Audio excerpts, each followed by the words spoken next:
Welcome to Organizational Sherlocks, the podcast where business meets psychology and your organizational puzzles meet their match. Join us for captivating stories and practical solutions to unravel your toughest challenges. I'm Dr. Elizabeth Fleming. And I'm Morgan Ashworth, your guides to a prescription for business success. Let's dive in. Well, hey, Morgan, how's it going? I am doing well. How are you doing in this beautiful summer heat? Doing great. Just loving it every minute. I'm a winter person, but definitely I'm enjoying it a little bit.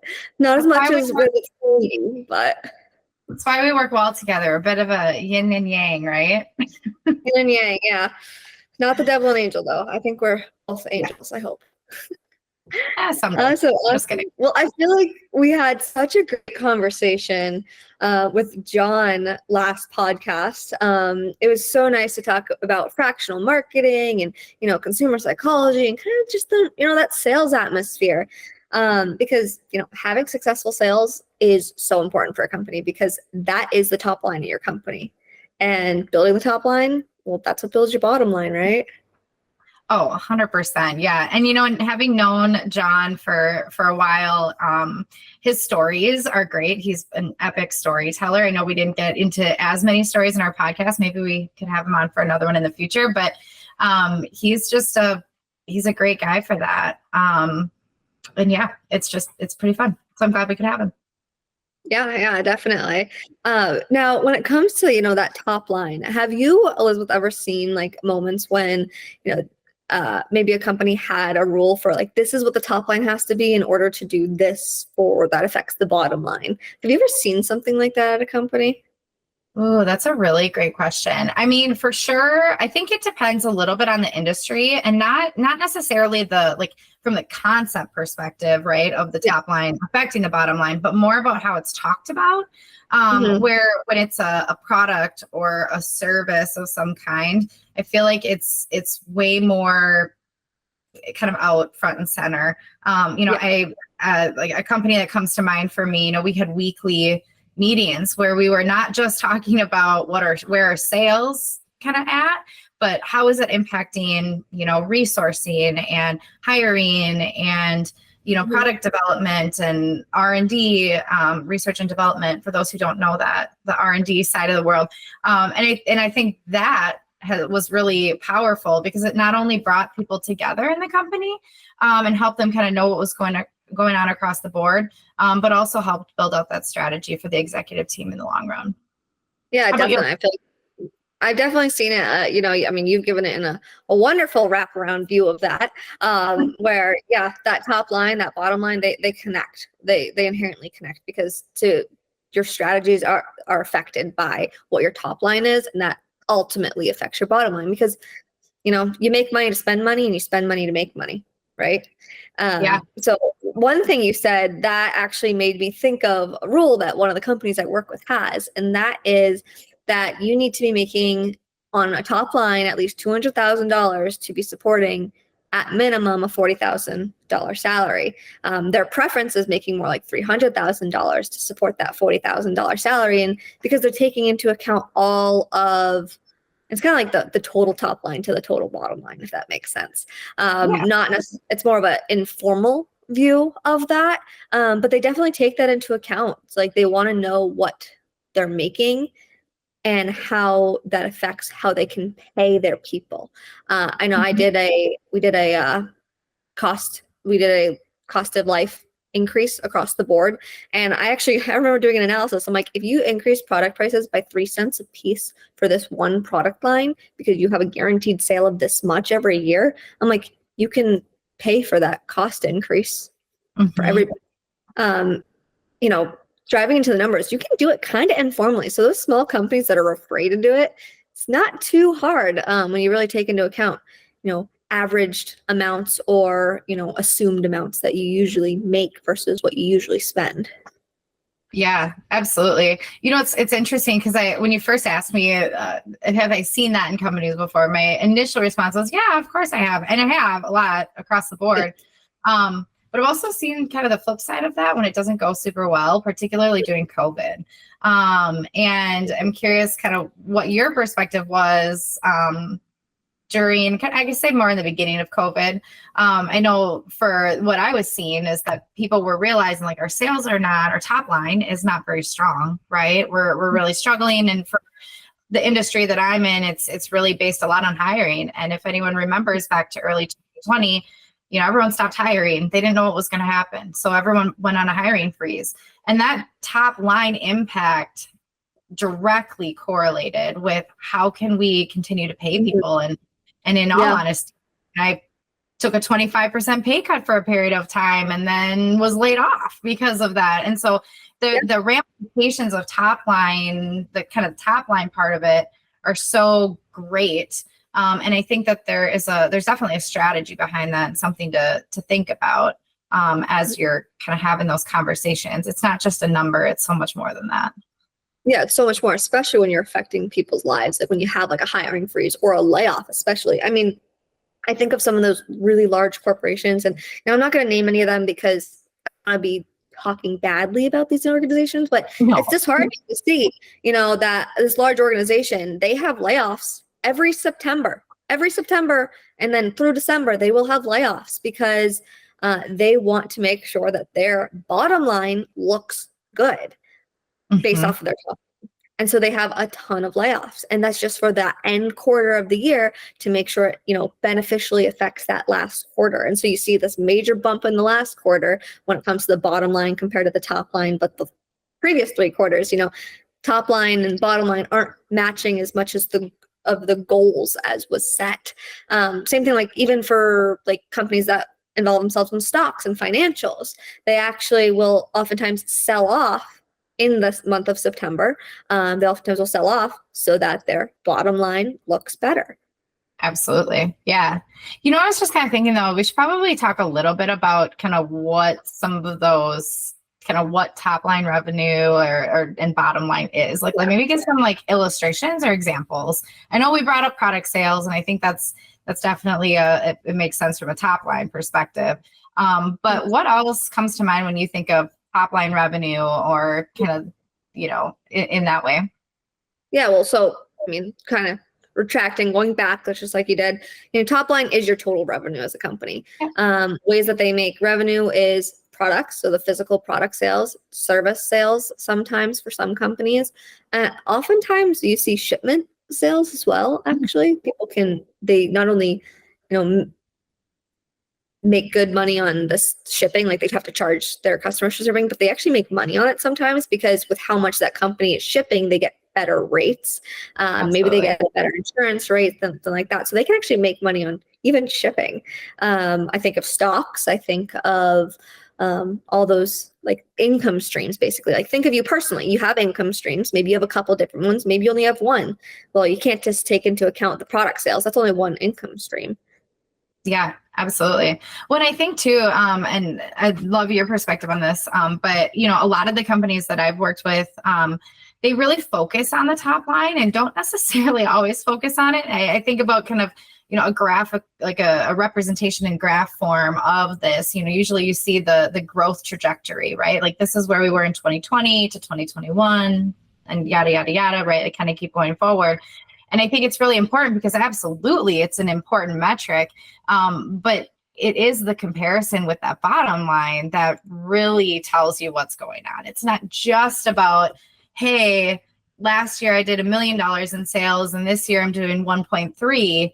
It's okay, but how much am I spending to get to that 1.3? And I think there's a lot of ways that comes into play, whether it's, cost of goods. I know that being in kind of the the manufacturing space for you, or kind of, product creation, metal has gone up over the years, at least since the last time I checked. And that number needs to be considered when you're thinking about the overall. Well, I think of like sales goals. I think of sales goals, and, those sales goals have to be like an increase, but also they automatically have an increase built in for the fact that metal has gone up, acrylic has gone up in cost. And so naturally costs have gone up. So our products are higher. And so not only do they have to meet higher sales simply for the fact that they need to match it from the previous year sales when it comes to the number or quantity of products rather than the benefit, like the cost benefit of those products, meaning the revenue from them.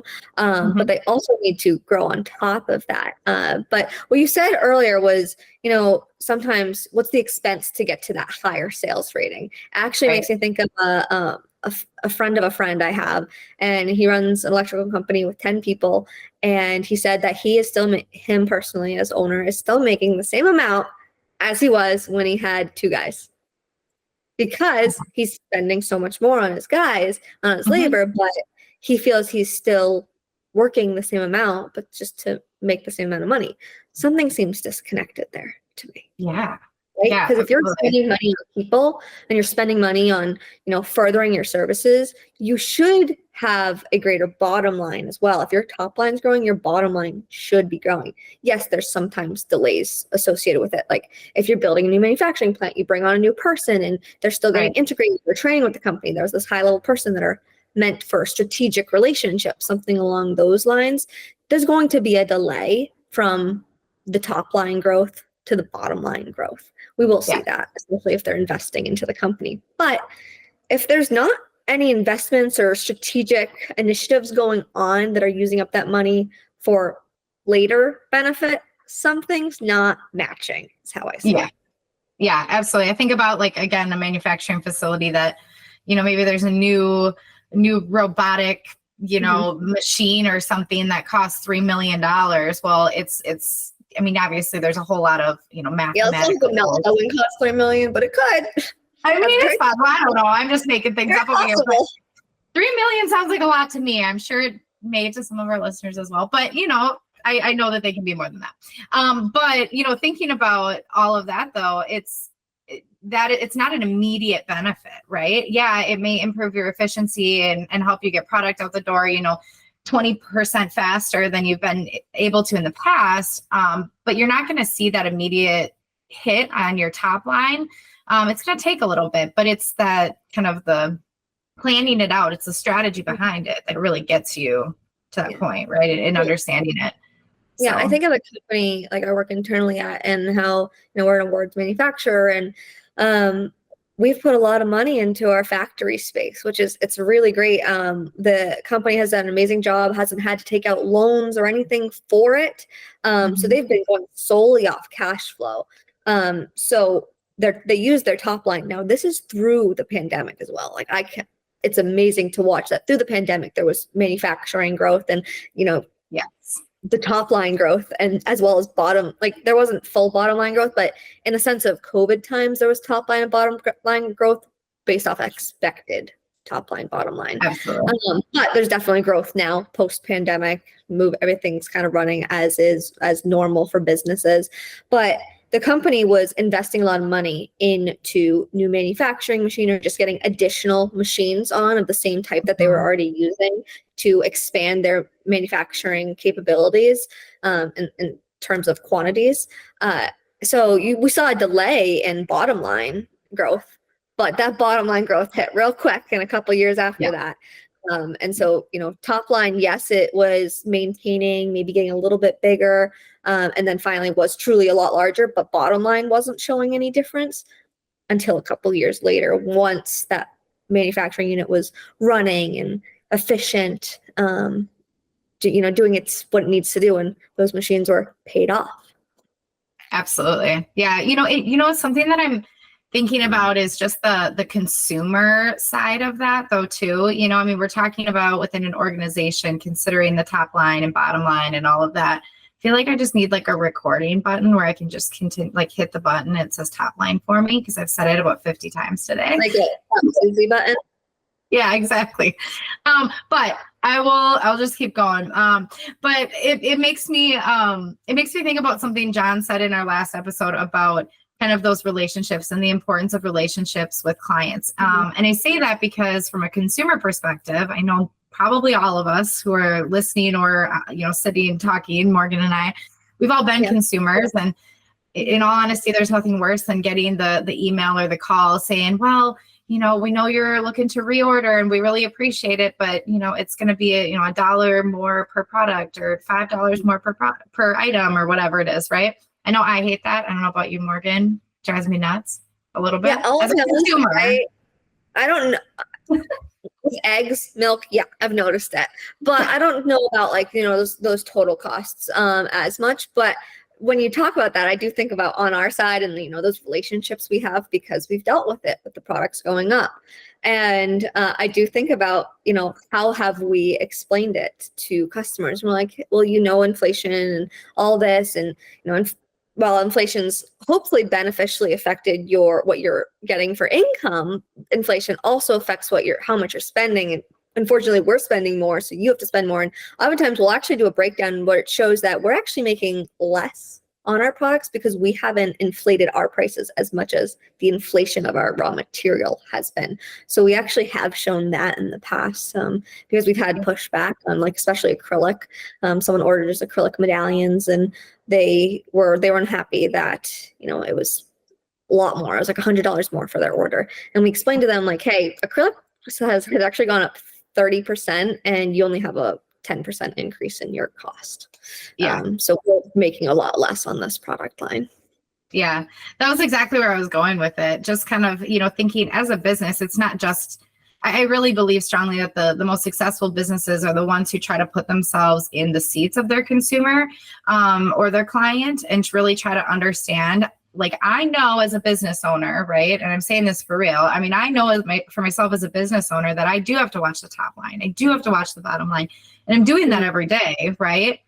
But I'm also at the same time kind of simultaneously thinking about, if I were a consumer of the services, the company I own, what would I think when if randomly I get an email that says, hey, we're increasing the price of this by 5%. And it just came randomly, I think that that's a part of, and it connects back to what we talked about with John. It also connects back to when we talked about training and job descriptions and all those things. It's kind of bringing it all together just to say, I mean, we have to learn how to have that conversation with our clients, with the consumers, because it's important that they feel valued and informed and that you're being transparent about things. I really believe that most effective companies are ones that are able to have those conversations up front.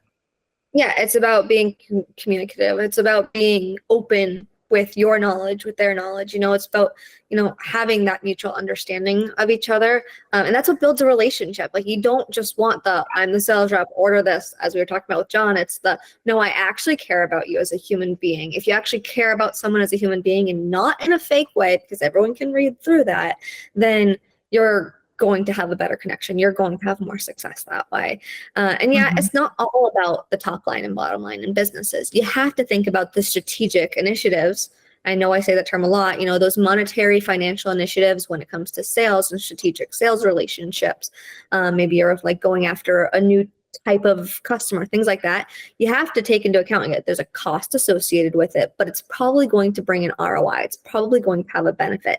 Sometimes you're going to take dips in your bottom line to grow your top line, and then later on your bottom line. They call it delayed gratification for a reason. So it's that idea of, you're just going to get gratified right away. You're not going to press play and have Netflix playing. You're not going to press order and just have your order right away. It's a matter of doing the work for later goals. It's just like people in careers. Oh, absolutely. I completely agree with you. And I think strategy is just so integral to everything that we do. And, and it doesn't even matter what part, like what's happening in the business, right? Like, if you're growing and scaling like crazy, if you're looking to sell, if you are, even just, maybe you're an employee of the company or a team member of the company, like having some knowledge about what it all takes can be, I think, beneficial from a financial perspective, but also just from a personal perspective, kind of understanding where other departments are coming from. I know I've worked, and I'd be curious what you say about this. I've worked in organizations where, having worked in HR in the past or under the HR umbrella, been called a cost center, right? That was kind of what we were talking. We were cost centers, and I got to tell you, that didn't feel very good, right? It felt like, well, what I've heard it about HR. I've heard it sometimes about like just like internal operations teams, things like that. And it's like, yes, but technically those are the people that are experts on your company, and so make sales run appropriately. That's something I do say. I'm like, technically typically the business operations know your company better than the salespeople do, sometimes better than you do as an owner. And so, you gotta really appreciate them. And well, and ultimately those functions, right? Your HR, your finance, your operations, and go on and on and on. Like, they are the people who are supporting and creating the foundation so that the folks in sales or the developers or whomever they are, kind of the more client facing folks, can be out there doing what they do best without having to worry about administrative or operational businesses. They can do the sales without needing to make the sales get done, in a sense, if that makes sense. Even though there's this expense, like where you need this amount of a top line to support this amount of a salary, quote unquote, potentially, in the end, that salary that you're paying out probably has greater benefits for the team overall. So because it helps more sales occur, it helps sometimes increase morale, prevents burnout, things like that, where people are more productive, and it lets the sales team, go do what they're good at. Absolutely. Yeah. Well, and I mean, I'm not here to claim by any means that I'm a financial expert. So I just want to throw that out there for our listeners. We're psychology professionals. We like that. Obviously, finances are important though. And we can give you our perspective on financials. And that's that, finances have a strategy to them. And sometimes that strategy is focused on people. Sometimes it's focused on top line and bottom line. Sometimes it's focused on the value of your company and how you determine when to sell it, who to sell it to, if that's what you want to do, without potentially breaking your mission. That's usually something important to people, that the company maintains the way it's been running. In a sense. So definitely it's all of those things at times. I mean, it's how can we business plan? Yeah, exactly. It's kind of the whole package, right? The whole business plan, the whole package, and being agile within that. But I thought it was important that I throw out there that, we are not financial experts necessarily, but we do surround ourselves with people who know the finances. So as, a business owner myself, like I know what I'm looking at, and I have somebody check my work to make sure that we're all in the right place and doing well. So I think that's an important part too, is you don't have to be an expert in everything. You just have to have the experts on the bench with you. Yeah, exactly. Well, that's the idea. You might not be the smartest as the leader, but the people under you should be pretty smart too, because they're more experts at what they're doing day to day. You're experts in leading them to do the right work. And so, leading your financial experts to help you. So your accountant, your financial advisor, whoever you work with, maybe you have a CFO, a bookkeeper, something along those lines. You make sure that they're working in a way that's going to help your strategy of your company, help your growth. But we just want to, instigate that in you guys. Absolutely. Yeah. Which I think is going to be really cool, because we, in our next episode, are going to be talking to someone who knows all about financials and EBITDA, which I'm going to keep that as a cliffhanger a little bit, if that's okay. We'll learn what EBITDA means next time. But really kind of bringing somebody on who does support people like us, and is one of those resources on the other side. So I know, Morgan, you have you've worked a working relationship with Alan. So would you like to say a little bit about him so our listeners know what's happening in the next episode? Yeah. So Alan and I, we connected through, a trade show that we both went to. He actually had connected with someone else I work with. And so we've had conversations on different companies and how to grow them, this and that. I've seen him develop blueprints for companies. I've seen the blueprints, and those blueprints, they involve, financial planning connected to strategic initiatives with companies. So it's about top line and bottom line. And more so than anything, it's about how the strategic initiatives build the top line, which build bottom line, internally building value of companies. And so Alan is the guy to talk to when it comes to these financials. He is an absolute expert on it. Funny enough, he came from the marketing realm, but went into financials, and he's been doing finances for a long time. He actually works with Transformation Acquisitions, who Terry, a previous guest of ours, also works with. They're both the co-founders of it. Yeah. I think it'd be a great episode, and I hope that people, after listening to this one, join for the next. And of course, as always, we would love to hear your thoughts and any topics. You know, we have some good ones coming up here in the future, but are excited to kind of bring some of your ideas into the podcast as well. So if you're all right with it, Morgan, maybe we wrap up for today and join Alan in our next episode. Does that work? Yeah, let's get ready to have Alan talk our ears off, because usually we have the best discussions, him and I. So I'm excited for it. Absolutely. Well, that sounds good to me. This concludes another intriguing episode of Organizational Sherlocks. I'm Elizabeth Fleming. And I'm Morgan Ashworth, reminding you that the journey to success is an ongoing investigation. As always, stay curious, stay strategic, and keep utilizing insights to decode your business mysteries. Join us every Tuesday for your next Whodunit. This is Organizational Sherlocks, closing today's case. See you all next time.